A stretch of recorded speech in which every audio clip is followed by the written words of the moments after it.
Good afternoon, everybody. Welcome to another Rookie Card Collector 123 video. In today's video, we're going to look at two vintage baseball card sets that are somewhat related. Both of these sets were put out by the Exhibit Supply Company, which was based out of Chicago, Illinois. The first set, the earlier set, was called the Salutations Exhibits. The reason for that was there was a greeting printed on the card above the facsimile signature of the ball player. And the second set is just simply called the Exhibit Series. It's just got the player facsimile signature on there without a greeting, such as "Sincerely Yours" or "Yours Truly" or something like that. So the first series was issued from 1939 to 1946, over that 7-year period. These cards came out of exhibit vending machines that were typically found in penny arcades of the time. So you would put a penny in, turn the handle, the lever, and exhibit card would come out. There was not only baseball players made from these, but as far as other sports exhibits, they also made football, basketball, and hockey among the major team sports. But in addition to that, they also made numerous movie stars, Western heroes, various genres of entertainment, in addition to the sports cards. So today I'm going to show a group of, it's almost all Hall of Famers. I'm going to start with the larger group, which I have, which is the second series. So that one was issued from 47 to 66. That was issued over almost a 20-year period. And they have facsimile signatures on there. Most of them are either a brownish sepia type of a tint to them or a grayish tint. So these were not full color cards. They were kind of like duotone images. So to get started, the first one I'm going to present is going to be Minnie Minoso.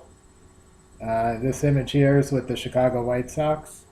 Minoso also played with the Cleveland Indians, basically spent his entire career in the major leagues between those two teams. Prior to his major league career, he played in the Negro Leagues from 1946 up until his time that he joined MLB.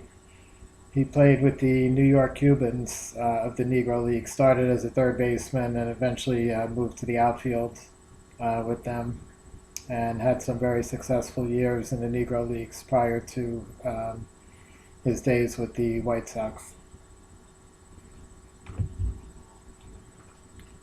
Next card I have up here is a Al Kaline. This one has a little note on there. It says stat on it. What that means is most of the exhibit cards had blank backs, just blank cardboard. But there was a couple of years, 61, 62, 63, in that range. A couple of years where they put the player statistics on the back of the cards. And I'm going to show you what that looks like. This is Al Kaline from the Detroit Tigers. This one is a 62 stat back card. The print is in black on this one. There's some are in black, and then there's some that are printed in red to represent a different series. And some of these players have multiple poses or multiple images within the exhibit series. A lot of them have a portrait style pose, and then they'll have an in-action pose, at least those two different images. Some players have more than two images over the years. Here's what the back of the stat back looks like.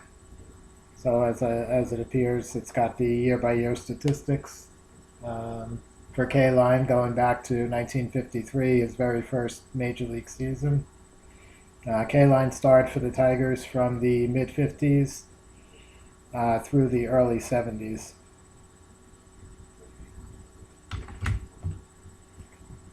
Next up is one who's not in the Baseball Hall of Fame. This is Maury Wills.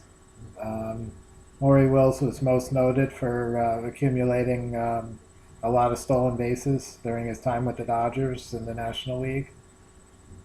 This is Wills in a batting pose. This one is a blank back. I'll show you what that looks like as compared to the stat backs. So this again issued 47 to 66. Wills came up with the Dodgers around 1960, so it would have been a 60s card.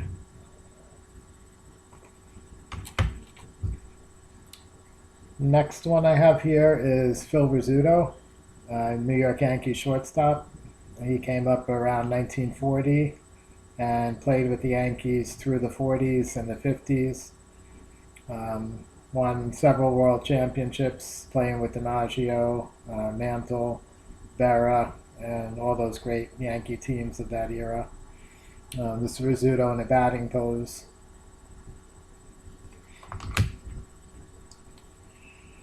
Next one we have is Stan the Man Musial. Stan's here holding 3 bats, kneeling down, called the kneeling pose. Again, 47 to 66. This one looks like it was probably more toward Stan's later years, based on the image.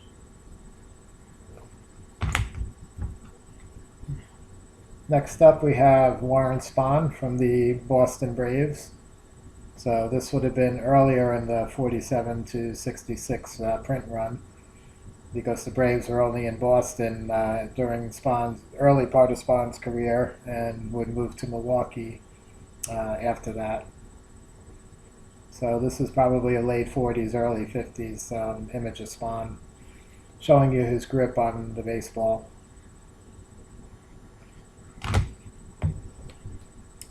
Next up, we have another stat back example. This one is Yogi Berra. This one's in a batting pose. In a few minutes, I'm going to also show another Yogi Berra, which is a portrait. This stat back is in red on the back, and this one is a 1963 series. I'll show you the back of this one is red as opposed to black on the K-line. Next player we have is Larry Doby. This one is a blank back, regular 47 to 66. Looks fairly early in his career, so it's probably a late 40s to early 50s image of Doby.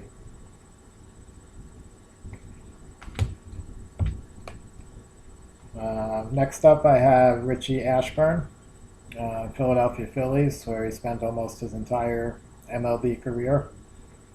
Very popular player in Philadelphia. Looks pretty young in the pictures here. His career started right after the 47 original issue date of the exhibit, so this is probably an earlier Ashburn image. Next one we have is another Yogi Berra. This I mentioned before. This is the portrait version compared to the batting. This one's a blank back, and this one kind of looks like it's probably mid-50s, late 50s, something like that, during the peak time of Berra's career with the Yankees. Next card we have is a Nellie Fox exhibit, Chicago White Sox. Fox came up with the White Sox right after 1950 and was there through the 50s and early to mid 60s. Second baseman, famous double play tandem of Nellie Fox and Luis Aparicio, who played shortstop for the White Sox. Next up, we have one more version of the stat back. This is Ernie Banks, Chicago Cubs. Looks pretty young in the photo there, so this is probably sometime in the mid to late 50s. Banks came up around 53, 54. This one is a stat back again, as it says on the little sticker there. This one is stats are printed in black, and it's a 1962 again issue.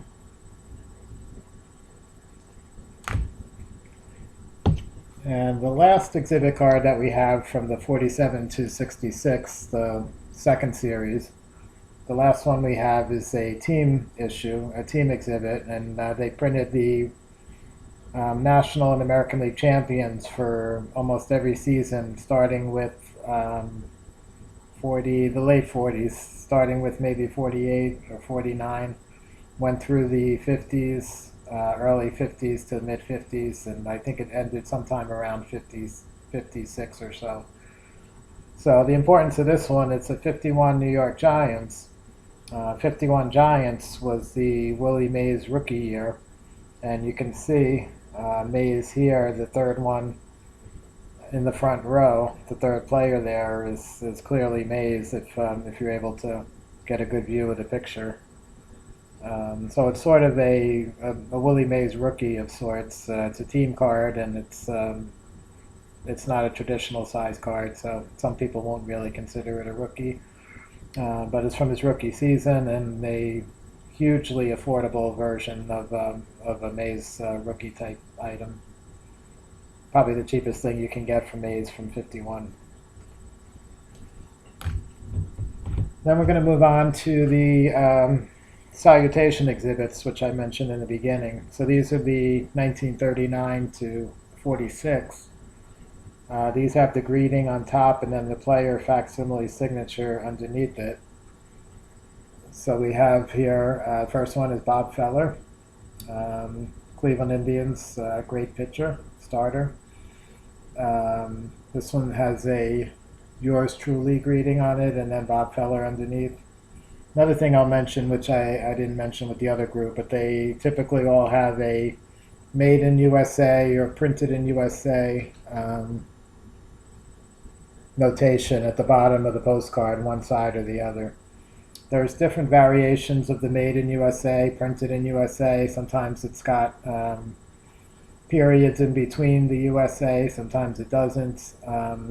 You are able to more specifically date a lot of these exhibits based on those made in USA notations at the bottom, as well as there's a couple of other areas that'll help date the exhibits more distinctly than just the 47 to 66 or the salutations being 39 to 46. It is possible to be more specific with the dating. That would be a whole nother video. Maybe at some point I'll put something together for that. But today is really just a show and tell for the various exhibit sets. Next up from the Salutations is Ernie Lombardi, who's a Hall of Fame catcher of Cincinnati Reds. Lombardi's career started in the mid-30s and ran through the 40s with the Reds. This one says, "Cordially yours, Ernie Lombardi." One nice thing about the 39 to 46 Salutation exhibits is there are a few Hall of Fame rookie card candidates in this series. The first one we're going to look at today is Joe Gordon. Joe Gordon played for the New York Yankees when he came up to the majors in the late 30s and eventually moved to the Cleveland Indians, where he spent the majority of his remaining years with the Indians, including the 48 championship team. So Gordon actually appears on two different Salutation exhibits. One is in a Yankee uniform, one is in a Cleveland uniform. It ends up being the exact same pose. So basically the exhibit supply company, when they printed them, they just swapped out the name on the uniform, switched from New York to Cleveland during the 40s when Gordon went to the Indians. So the version that's the rookie card, or a rookie card candidate, is the New York Yankee version. As I mentioned, he was started with the Yankees. 39 is the earliest year of these Salutation exhibits. Gordon also had a Gaudy Premium card, oversized card, printed in 39. That would be his traditionally most accepted rookie card. He also has an Overland Candy, not a card, but it's really like a candy wrapper. And that one initially was cataloged for years as a 1936 set. More recent times, further research has identified it to be more like a 39, 40, sometime around then. So Overland Candy is another rookie card candidate for Gordon, but this 39 to 46 exhibit is also a possibility, and again, far cheaper than the Overland Candy would be, or the Gaudi Premium.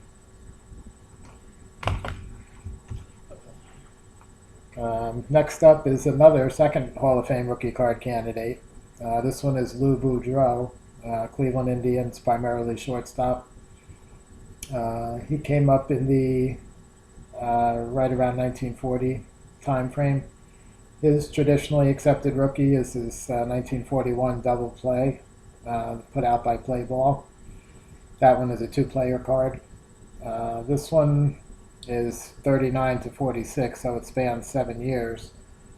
But if you go with the earliest date, the 39, it actually predates the double play Boudreau rookie by 2 years. So some people consider this, it's another rookie card option, and again, much more affordable than the Play Ball would be. And one more rookie card candidate from the series. This one is the strongest candidate. This is Hal Newhouser. He was a Detroit Tigers starting pitcher, primarily dominant during the 40's, during the war years. One of maybe the top pitcher in the American League that was still at home playing in the States at that time. So Newhouser's traditionally accepted rookie card would be his 49 Leaf rookie, which is a short print and very, very tough to find and very expensive. This Salutation exhibit, again, is a 39 to 46, so even at the latest year of issue, 46, it still predates the Leaf card by 3 years. So this is probably the only really true rookie card that you really can't argue about in the Salutation set, the Hal Newhouser here. And this one says, best wishes, Hal Newhouser. And the last card we're going to look at today from the Salutation series is Bill Dickey from the New York Yankees. Dickey is one of the ones I mentioned before. There's some different variations with the Made in USA at the bottom. Dickey has one of the tougher to find variations and can get pretty pricey. This one is the basic card, the more common version. Dickey was a catcher with the Yankees through the 30's and the 40's, and eventually became coach, manager, and all. So that's the last one we're going to look at today. I hope you enjoyed the exhibit card show. These are nice big images. These were very popular back in the day to get autographs on. They were not very valuable, not worth a lot of money. So more people got these signed than they did the typical trading cards of the era. And also because the size of the cards, it makes for a much nicer presentation of a signature, as opposed to some of the smaller like strip cards and things like that, where the cards are very small and the player would have to really squeeze the signature onto the card. And these make for a much nicer display item. So anyway, I hope you guys liked the video. Later on this week, I'm going to come out with my next Hall of Fame, Baseball Hall of Fame rookie card identification video. The next 5 players in alphabetical order. We're still in the B's there. I think we're up to Al Barlick. So that video will start with Al Barlick, and I think it runs through Johnny Bench would be the next 5. I typically show 5 at a time. And later in the week or over the weekend, I will have a Negro League Baseball collectibles video coming out. I had done one of these a little while back and kind of got off track with that, but I'm going to pick that up again this week. So that video should come out by this coming weekend. In there we show a bunch of not only individual cards, Latin American countries primarily, like Cuba, Puerto Rico, Venezuela, but also a lot of postcards, Type 1 photos, a lot of team items where you see Negro League teams like the Homestead Grays, the Kansas City Monarchs, New York Cubans, a lot of team photos. And within those team photos, of course, there's tons of major stars of the day, Hall of Famers, guys that never appeared on any individual cards. So definitely don't want to miss that one. Very informative, and I think a lot to take away from there. Anyway, hope you have a great day, and I'll catch you guys on the next one.